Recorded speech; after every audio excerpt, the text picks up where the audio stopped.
When a black person expresses support for black love and the preservation of black culture, it is often seen as a way to uplift and strengthen a community that has historically faced oppression, discrimination, and attempts to erase its identity.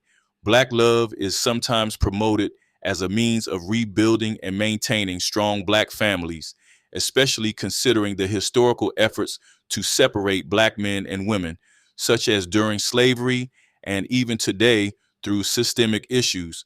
However, when a white person says that people should stick to their own race, it often carries a different weight because of the history of white supremacy, segregation, and racial purity ideologies. Throughout history, white individuals and institutions have used that argument to exclude and oppress others, as seen during apartheid, Jim Crow laws, and even Nazi Germany. Because of this, when a white person makes a similar statement, people tend to associate it with a history of racial superiority and exclusion. At the end of the day, love is personal, and individuals have the right to choose whom they want to be with. If someone prefers to date within their race, that is their choice.